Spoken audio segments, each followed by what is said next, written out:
So, Kuching Pro Max is gonna be released very soon, and as of right now, it seems like the abilities, stats, and such are already set in stone for her release.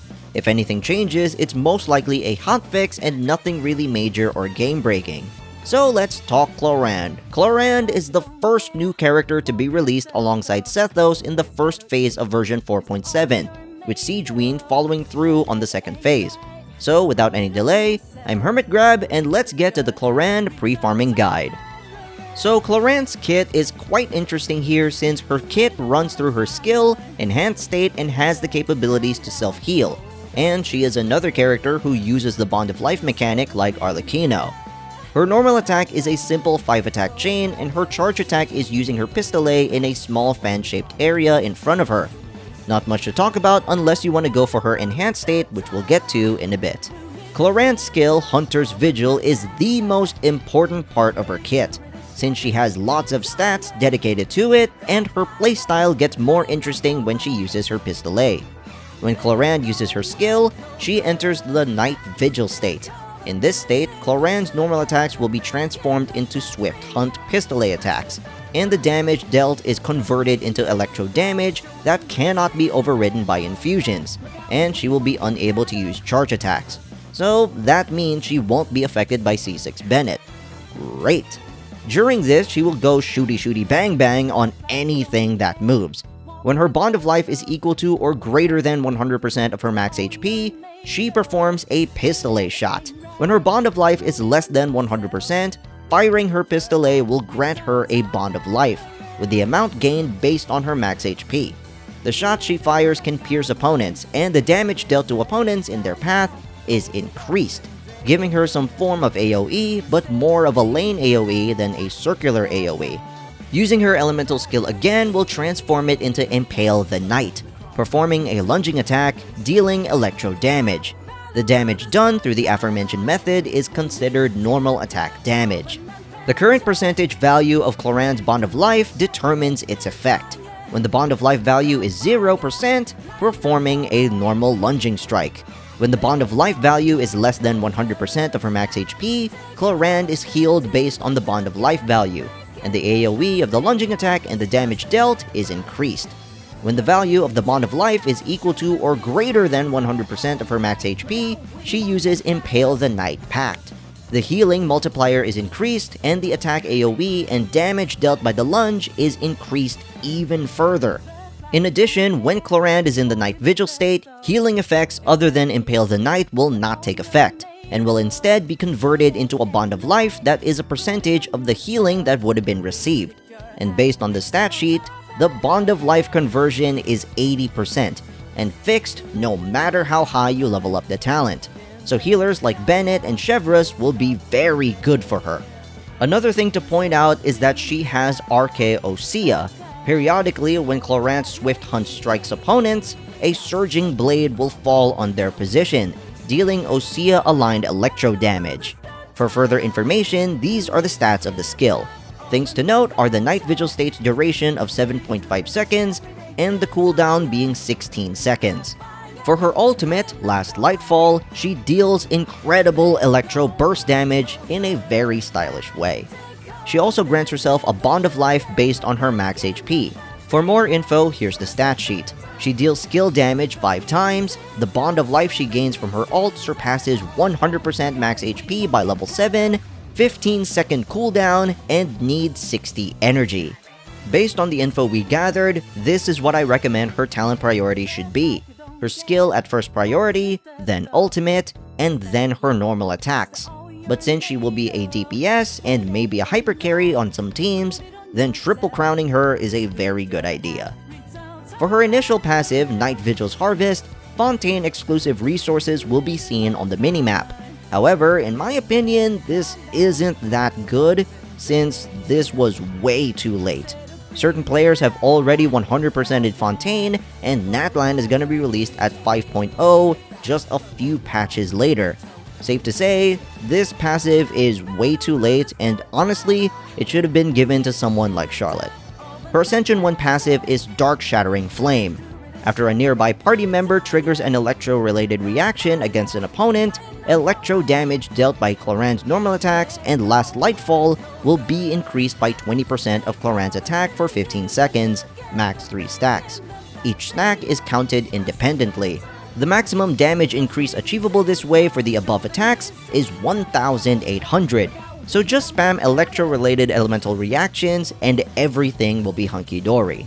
Finally, her Ascension 4 passive, Lawful Remuneration. If Clorinde's Bond of Life is equal to or greater than 100% of her max HP, her crit rate will increase by 10% for 15 seconds whenever her Bond of Life value increases or decreases, max 2 stacks. Each stack is counted independently. Additionally, Hunter's Vigil's Night Vigil state is buffed. While it is active, the percent of healing converted to Bond of Life increases to 100%.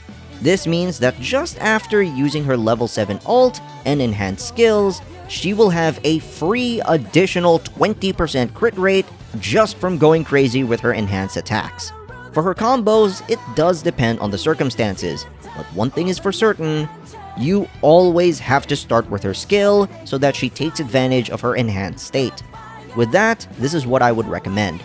Team goes first and sets up their off-field, crowd control, and buffs. Then Clorinde's skill, enhance basic attack like crazy, enhanced skill, then ult, then repeat enhanced skill until the duration ends. That or team set, ult, skill, enhance basic attacks, and skills attacks until everything dies. That escalated quickly. For weapons, her best in slot is her upcoming weapon, Absolution. Not only is it a crit damage weapon, but it also ties for the highest base attack on swords, on top of its effect increasing crit damage even further. Its effect is easy to maintain as Clorinde has no issue generating and clearing Bond of Life as of right now.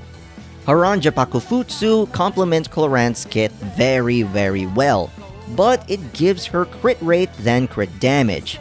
Mistsplitter's Reforged as a base is the exact same as Absolution, and Mistsplitter's effect is easy to maintain as long as you use her burst as soon as it comes up. Any other 5-star option are the crit swords, only just for the crit stat. Some passives may work, but Clorinde won't be maximized with it. For 4-star options, you don't really have much. The one I can find for Clorinde is the Black Sword, which you can only get by purchasing the Battle Pass. However, it works very well with Clorinde. Wolfang is another option, but it's not as good as Black Sword, so out of the Battle Pass weapons, go for Black Sword rather than Wolfang for Clorinde.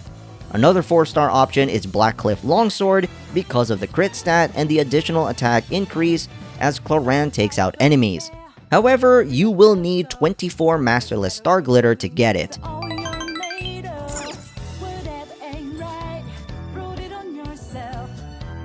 For 3-star options, Harbinger of Dawn is good, but it has the worst attack stat since it's a 3-star. For her artifact set, Fragment of Harmonic Whimsy will probably be the best in slot she will use since it focuses on increasing overall damage when the Bond of Life fluctuates. Gladiator's Finale is the easiest to passively farm, and you can get this from any world boss as well as it benefiting Clorinde's normal attack damage. Shimenawa set is great for her enhanced basic attack, but it makes the team's overall energy needs way more demanding, making you use your ultimate much less. So if you want to increase Clorinde's normal attack damage with no drawbacks, go for the Gladiator set. Thundering Fury on paper seems to perform very well, especially with Aggravate comps. However, this might not really translate well in-game. It will most likely extend your rotation by a significant amount, as your skill comes off cooldown faster, which may reduce your overall DPS.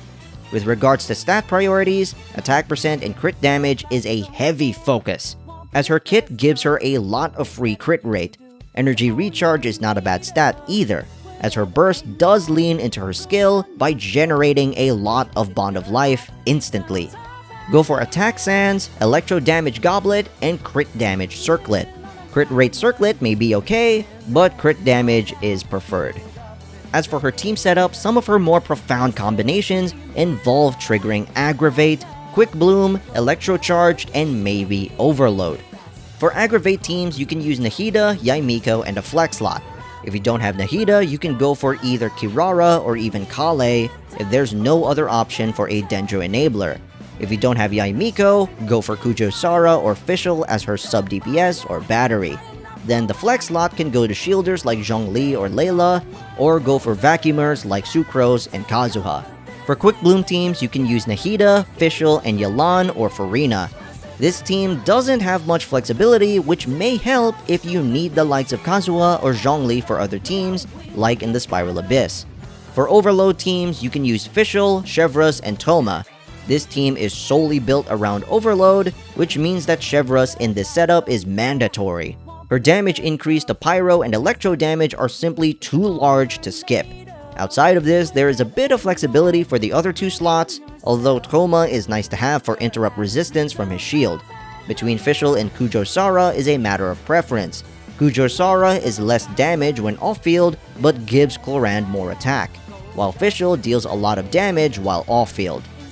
For her Ascension stat, she uses crit rate, so bringing her to level 90 is very important for that free near 20% additional crit rate.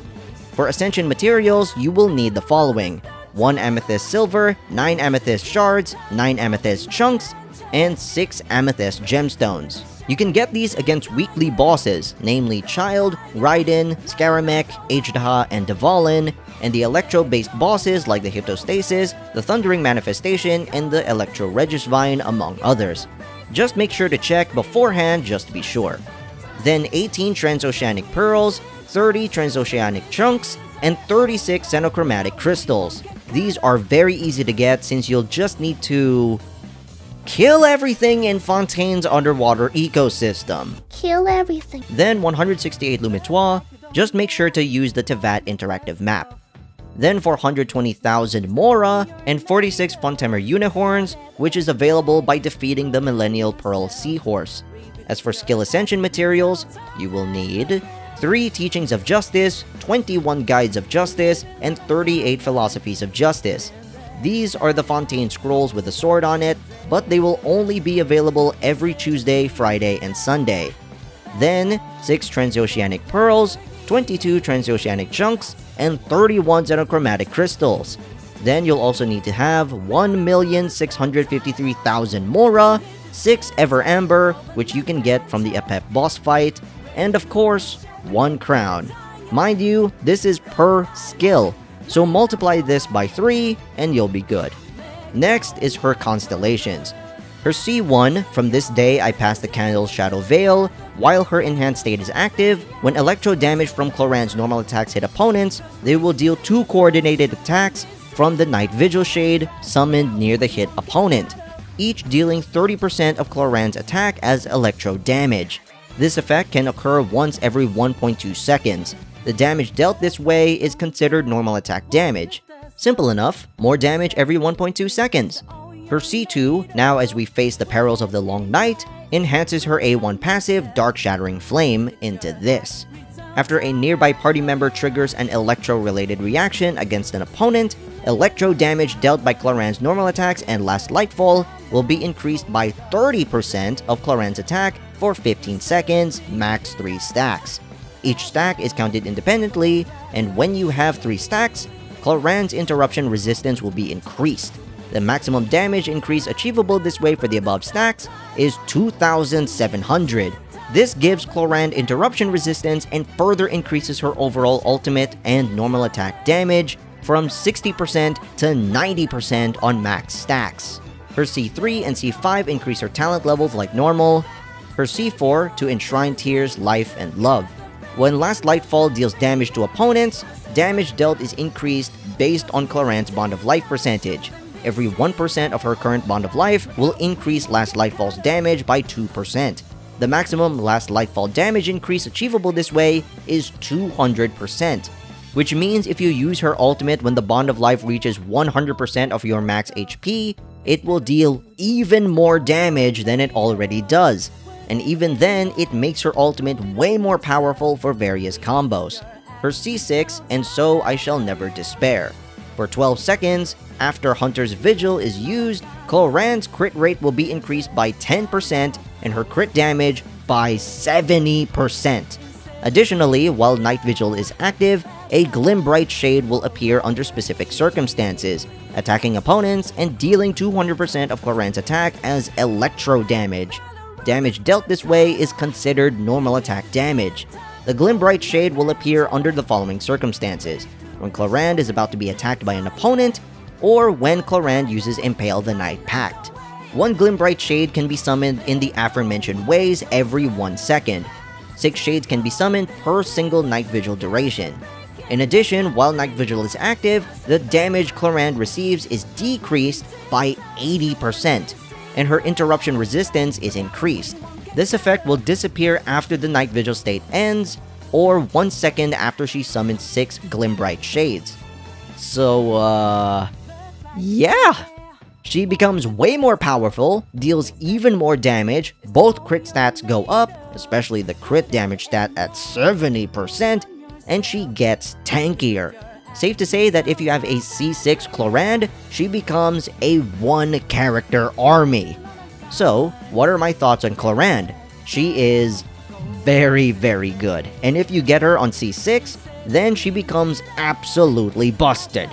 Her weapon isn't really a must-pull for her if you have Haran or Mistsplitter, but if you want to get it, it's still a great option for her.